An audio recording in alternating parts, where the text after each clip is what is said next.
Jetzt wird's brutal. Aber so richtig. Violent Games. Hallo. Wir sind zwei Piranhas und heute wird's richtig gewaltig. Ne? Weil wir reden über Gewalt in Computerspielen. Violent Games. Wir sind ja nicht sonderlich zimperlich mit unseren NPCs und mit unserem Helden. Und wenn man zum Beispiel in unsere Welten geht oder so, dann bringen die einen um wegen irgendwelchen Kram oder nehmen die irgendwelche Sachen weg oder hauen dir ordentlich volles Hund aufs Maul und so weiter. Wir sind ja eigentlich schon ziemlich gewaltig. Ne? Gewalttätig. Wir haben ja mal über Age-Rating diskutiert und Links und ob wir das brauchen oder nicht und so weiter. Aber wir sind jetzt nicht so die Spiele, die man tatsächlich auf dem Index wiederfindet oder so. Ne? Das stimmt. Aber wir sind halt schon nicht zimperlich. Wo ist da die Grenze? Ist die interessante Frage. So, ne? Wie viel Gewalt braucht so ein Spiel, um authentisch zu wirken? Und ab wann wird's für uns zu viel? Das ist die interessante Frage. Ja, was würdest du sagen? Ich würde sagen, das ist hochgradig unterschiedlich und hängt wirklich von mehreren Faktoren ab. Zum Beispiel, was für eine Art Spiel ist es und inwieweit ergänzt die Darstellung die Inhalte? Ja, das ist so das zweite wichtige Thema. So, das heißt also, Gewalt an sich ist jetzt nicht so das Problem, aber grundlose Gewalt schon. Oder nicht? Kann oder man wie? Auch sagen, ja, aber also ich würde jetzt per se zum Beispiel sagen, ich brauche gar keine Gewalt in Computerspielen. Ja, ich spiele zum Beispiel auch total gerne Adventures. Und das reicht mir. Aber wenn ich jetzt ein Spiel spiele, wie zum Beispiel Prey, dann möchte ich aber auch ein vernünftiges Trefferfeedback. Sonst fehlt mir das. Dann muss der Kopf schon wegfliegen, wenn man ihn trifft, ja? Okay. Ja. Also auch das, diese klassischen Tarantino-Filme, ja? Oh ja? Also ich weiß nicht, einige von euch sind vielleicht minderjährig und haben das noch nicht geguckt. Macht nichts, warte noch ein bisschen. Aber für diejenigen unter euch, die es schon geguckt haben, es gibt einige Filme, die sind so total übertrieben, ja? Da sticht zum Beispiel einer mit dem Messer in jemand anders rein und dann spritzt das und spritzt und spritzt und spritzt. Das ist schon wieder so übertrieben, dass du es überhaupt nicht mehr ernst nehmen kannst. Ja? Und das ist natürlich irgendwie, kann man machen, aber braucht man das nicht. Ich persönlich brauche es jetzt nicht, aber es gibt da ja unterschiedliche Meinungen. Nicht wahr? Wenn das Spiel, wenn du in unsere Welten gehst von Piranha Bytes Spielen, dann sind die immer gefährlich. So, und da gibt's halt unheimlich vieles Gewürms und Zeugs und Menschen und was auch immer, die dich umbringen wollen. So, das ist ja Gewalt. So. Ja? Wir brauchten es aber zum Beispiel nie, dass du auch Körperteile abtrennen kannst. Das ist richtig. So, das heißt, die Darstellung der ganzen Geschichte ist auch nochmal ein Faktor. So, ne? Der Gore-Faktor nenne ich den mal. Und danach haben wir weniger als 100 Leute gefragt, ja, wie siehst du das denn mit dem Gewalt und so weiter? Wie viel Gewalt brauchst du in einem Game? Und die haben Folgendes gesagt. Och, das kommt auf meine Stimmung an. Also in den meisten Fällen brauche ich gar keine Gewalt. Und wenn ich mal so richtig Bock auf so ein Zombie-Gemetzel habe oder so, dann darf das auch spritzen und Teile dürfen fliegen. Ist für mich vollkommen in Ordnung. Das finde ich eine sehr interessante Frage, die mich jetzt gar nicht mehr so sehr beschäftigt hat, aber damals so zu Zeiten von, ich glaube, Fallout 3 oder so. Und ich brauchte jetzt keine zerplatzenden Köpfe. Also ich brauchte die einfach nicht, weil das ist für mich ist kein Splatter-Spiel, das ist ein Science-Fiction-Spiel. Und wenn ich in Close-Up und Zeitlupe sehe, wie Köpfe zerplatzen, das ist dann für mich im Splatter-Genre. Und das war für mich, das passte nicht. Das passte nicht zusammen. Aber brauche ich nicht oft. Das ist wirklich so, da muss ich schon in der Stimmung für sein. Allerdings spiele ich im Moment sehr gerne Horrorspiele. Da ist es ja eher so perfides Angstschüren. Da muss ich auch nicht unbedingt viel Gewalt drin haben. Nee, Stimmung ist immer das Wichtigste in einem Game, finde ich. Ich finde, das Spiel gibt das eigentlich vor, wie viel Gewalt man braucht. Ich verstehe, das ist so eine Power-Fantasy. Ich will mich total mächtig fühlen. Deshalb will ich meine Gegner kaputt matschen und sehen, wie sie wegfliegen. Das ist bestimmt in manchen Genres und Spielen interessant. Also bei Doom möchte ich das natürlich. Da möchte ich, je mehr davon, desto besser. Bei anderen Spielen brauche ich es nicht. Also Da werde ich vor Schreck schon gleich ganz unscharf. Völlig egal, ob das Spiel Gewalt heißt oder ob das Spiel keine Gewalt hat, solange es mich mitnimmt und mich umhaut. Und soll jeder von euch selber entscheiden, ne? Nicht unbedingt viel. Ich fand's, es kommt immer aufs Genre an. Wie gesagt, bei Cyberpunk passt es halt einfach ein in dieses ganze, in diese ganze Welt. Es muss aber nicht sein. Also es kann jetzt genauso sein, dass ich einfach da, wie gesagt, durch die Gegend laufe und die Welt erkunde oder so. Jetzt bei Assassin's Creed Valhalla, du hast auch immer diese Todesanimation, also diese Tötungsanimation, die finde ich auch noch gerade okay, weil die irgendwie cool sind und nicht irgendwie so super drüber, obwohl also sie sind noch teilweise super drüber. Nee, ich finde, es muss nicht, ich brauche es nicht. Ich habe gern ein bisschen Gewalt, wenn es eine Power Fantasy ist, aber ich brauche jetzt nicht so einen harten Splatter-Krams. Außer es ist ein Splatter-Spiel. Ich spiele sehr gerne Ego-Shooter. Das heißt aber nicht, dass ich jetzt unbedingt da die Gewalt drin sehe, sondern einfach, weil ich dieses immersive Gefühl gut finde und auch diese taktischen Dinge, die man da halt spielen kann. Naja, also wenn es in Richtung Splatter geht, also da, nee, ja, ich spreche so einige Spiele, wo es wirklich knallt, aber da fliegen dann keine Leichenteile durch die Gegend oder so weiter. Das muss ich ganz ehrlich sagen, das brauche ich nicht. Das ist natürlich die perfekte Frage für mich. Ich bin ein sehr gewaltbereiter Mensch, wenn es zu Videospielen kommt. Bei mir ist es, ich freue mich riesig darüber, wenn ich mich da komplett auslassen kann und sämtliche Sachen in die Luft fliegen und explodieren, da bin ich direkt dabei. Keine. Also grundsätzlich keine. Das ist für mich absolut kein Muss. Auch Action in einem Spiel, in einem Computerspiel ist für mich überhaupt kein Muss. Es gibt unglaublich gute Story-Games oder auch sehr, sehr gute, so was so als Walking Simulator benannt wird, wo einfach die reine Atmosphäre oder eben die Geschichte des Spiels dafür sorgt, dass das Spiel grandios ist. Also Gewalt brauche ich grundsätzlich gar keine. Das ist eine sehr, sehr unterschiedliche Wahrnehmung dieser Sachen. Einige brauchen das, andere finden es cool, richtig geil, ne? Und andere sagen irgendwie, oh, das hat jetzt nicht vielleicht ein bisschen übertrieben, möchte ich nicht, ich möchte nur ein bisschen, ne?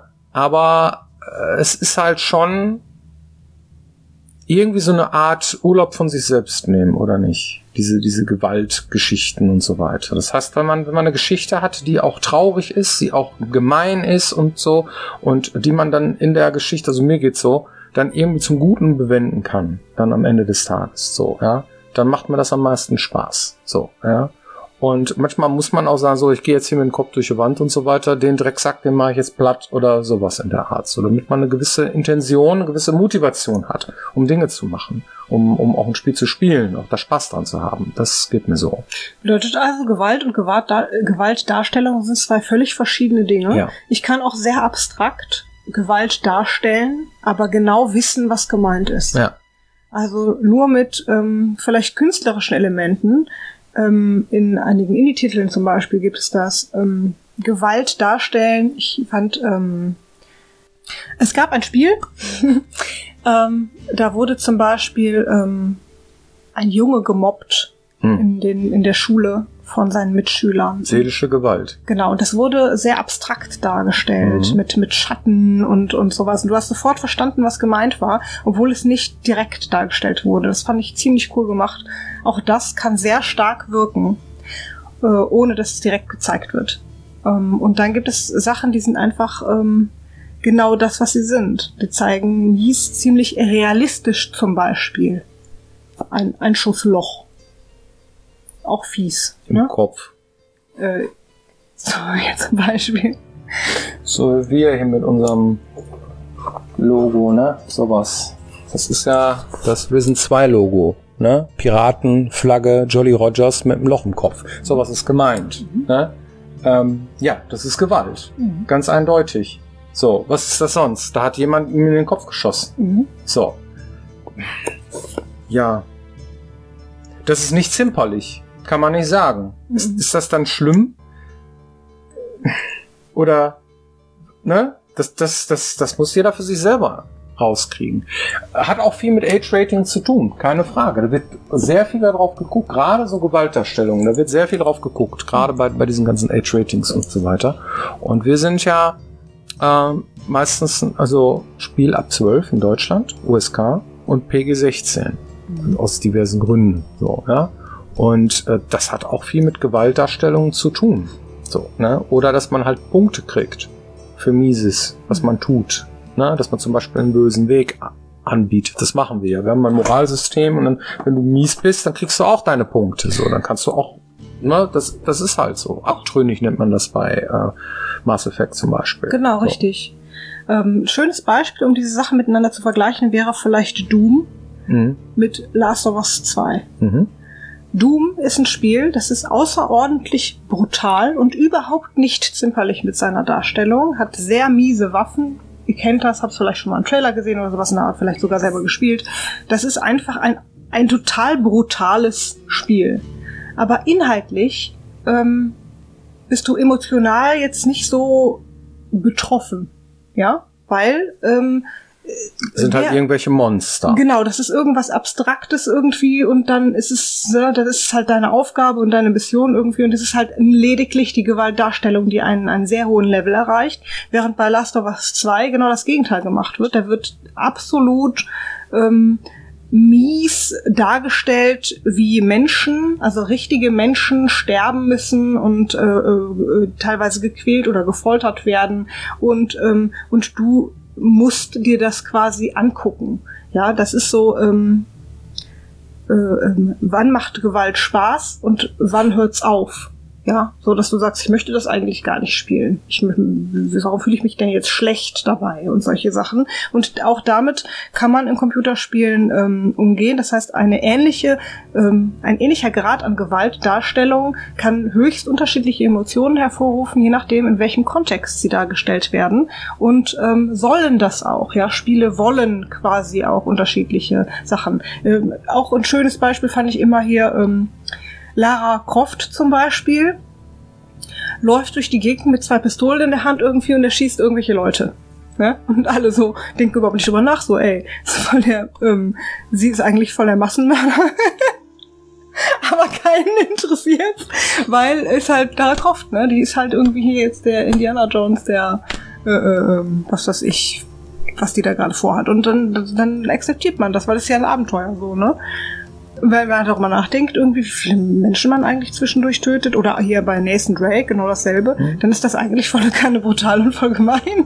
Aber wird so nicht empfunden. Es wird so überhaupt nicht empfunden, man denkt da nicht mal drüber nach. Ja, die meiste Zeit erschießt du irgendwelche Menschen. Ja. Also auch an der Stelle, ist es ein Monster, ist es ein Mensch, wird dieser Mensch als solcher auch dargestellt? Also habe ich Mitleid mit dem oder habe ich es nicht? Ne? Sind das nur Erwachsene? Sind es auch Kinder?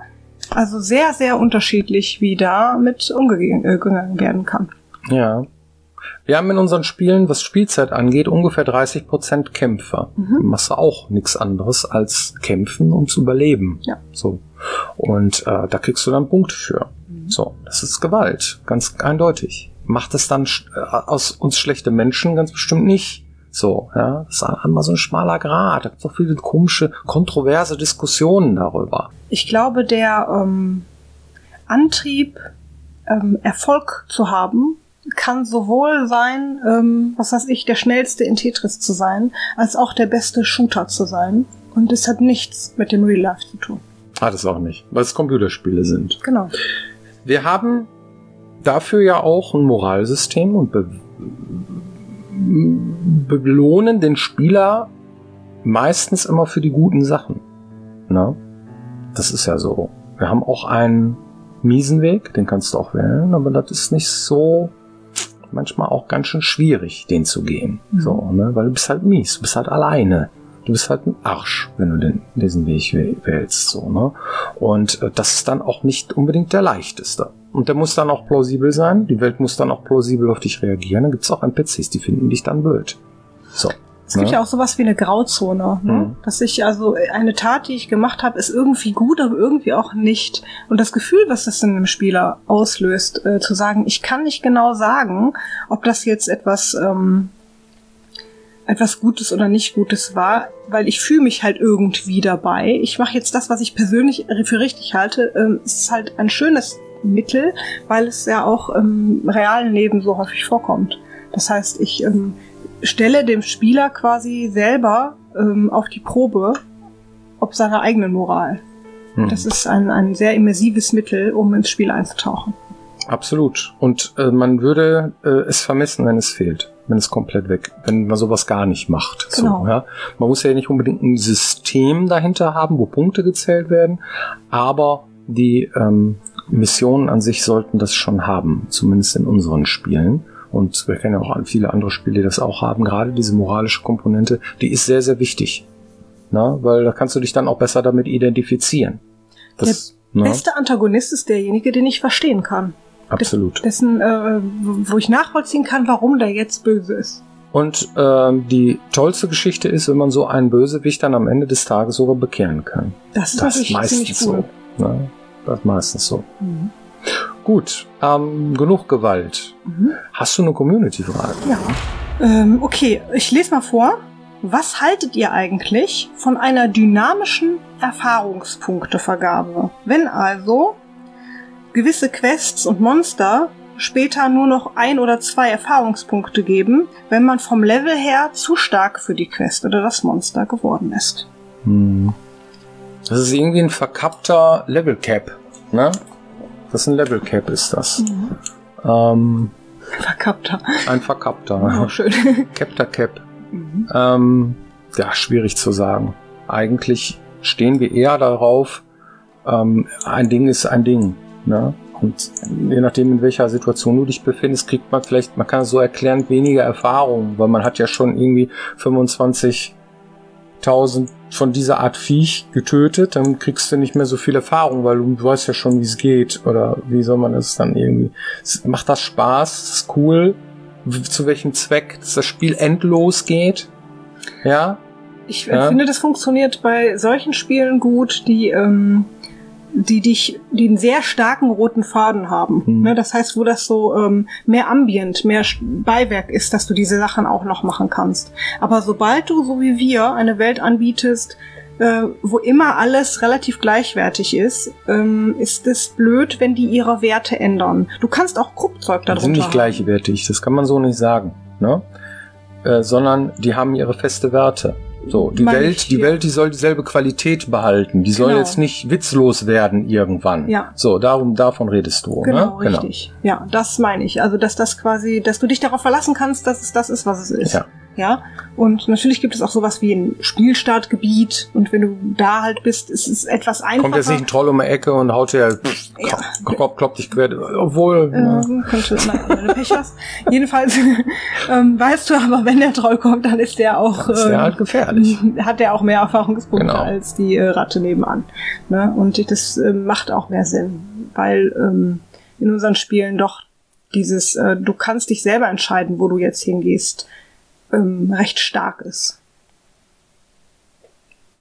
Gut, ja, dann hoffentlich sehen wir uns nächste Woche wieder hier, wenn es heißt Piranha-Becken TV. Ja, macht's gut und bis dann. Genau, tschüss.